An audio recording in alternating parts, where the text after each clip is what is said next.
Issue 2, tech reform. The trust customers put in us every day has allowed Amazon to create more jobs in the United States over the past decade than any other company. Hundreds of thousands of jobs across 42 states. Amazon employees make a minimum of $15 an hour. Jeff Bezos argues his Amazon technology giant is good for consumers, workers, and the nation. Also testifying to Congress this week, the chief executives of Apple, Facebook, and Google made the same arguments. But Democrats believe these tech giants may have become too big, stifling innovation by swallowing up smaller startups. And Republicans suggest the tech firms have an anti-conservative bias in their publication choices.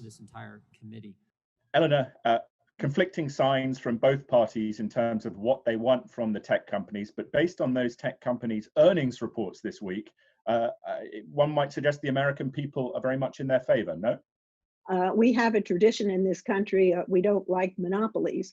And I think the questioning from both the left and the right on that committee, from the Democrats and the Republicans, it was universally critical, but for different reasons. The Democrats are much more worried about how these tech giants are crushing any kind of opposition. And the Republicans are complaining that somehow conservative viewpoints are being shut out, when frankly they've used these tech giants very successfully to expand their movement, and spread a lot of propaganda that is not true. But both sides are critical, and this committee, which is the Democratic Congress, this committee is doing serious work. They're going to come back with a report in August, and there is regulation coming for these tech giants, and I think it's high time and it's appropriate. Pat. I'm not sure that there's going to be any great dramatic legislation. These are huge, powerful institutions, the biggest we've ever seen in our lives, more powerful in many ways than control of Standard Oil. But they do so many things that people want, especially in this pandemic. I mean, Amazon delivers an awful lot of goods here. I've got a lot of Apple products. I've had them for 30 or 40 years. I don't know what I'd do without that left-wing Google when you're going and researching things like that. I used to work at a newspaper where I'd go out to what they call the morgue dump, little packets of clippings, and you'd open those, all the past writings, and read those. And now it's click, click, click. So I think these giants, I think as long as they keep their ears and eyes open and don't do something stupid and arrogant, they're probably going to be, by and large, okay. Clarence, your thoughts? Well, by the way, Pat, the morgue is now called the reference library in this PC age. but in fact, they virtually don't exist now. We all have Google, and it's replaced it.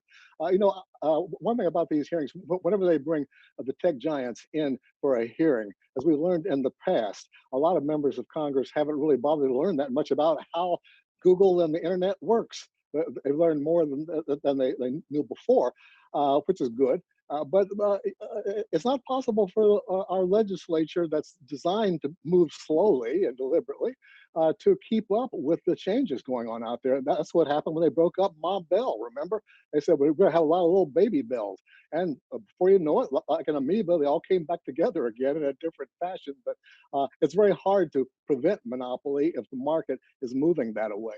But having said that, it's important that the tech giants be accountable, because they do have so much power, and the public shouldn't be afraid of them even while they love them.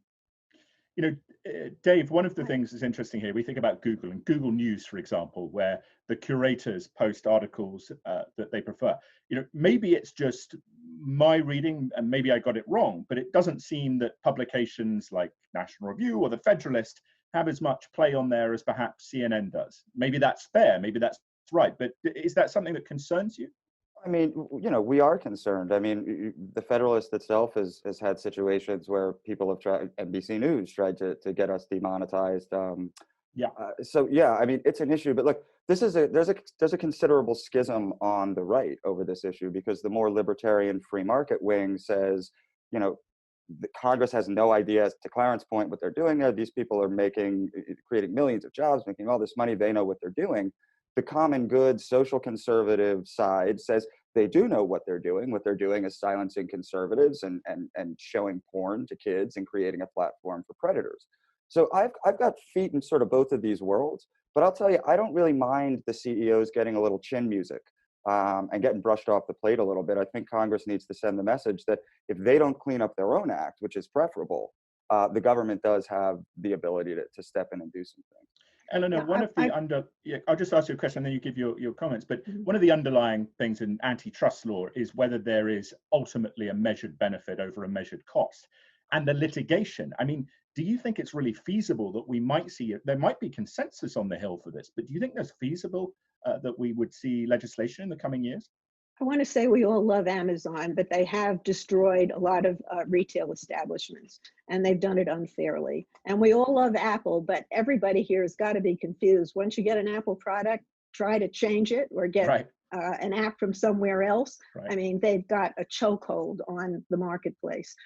So the committee has done its homework. That's the point I was trying to make. And they have uncovered lots of documents that show in black and white written terms how these companies have gone about illegally destroying competition. That is illegal. So I do think you can have that sort of legislation. I mean, I think they've got to be restrained. And you know, the sums of money they are accumulating is also on the point, it's all out of whack for today's world. Pat, isn't this just too close to the First Amendment, though, to think that we're going to see any regulation of what speech these companies allow or are forced to put online?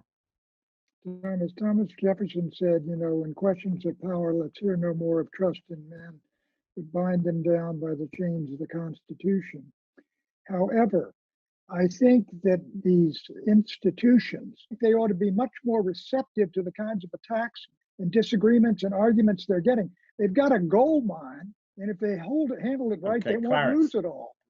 Well, I agree with that. It's a situation that has put us behind the curve as far as the technological developments go. But when it comes to content, interestingly enough, the heads of these giants don't have a lot of concern about content. They just are concerned about how it moves and where. It's the politicians who are more concerned about it, certainly. In the hearing, I was hearing folks on the Republican side speaking a lot about how they're so discriminated against by the tech giants. And it seems like my own unscientific surveys with my daily use, I find a heck of a lot of activity on all parts of the right as well as the left. But from the very beginning, we found with Twitter, for example, conservative users seem to grab onto it more quickly than liberals did. So those arguments always go on like they do with any other First Amendment dispute. All right, very quick. If you can do 15-second closing thoughts, David. Sorry, we've run out of time. Yeah, I mean, look, I don't think that Congress wants to act. I think this is really a situation where they're just trying to send a message that says, clean up your act, please clean up your act, because if you don't, we have to. Right. Great. Thank you. Very good. Very good. All right. We will move on.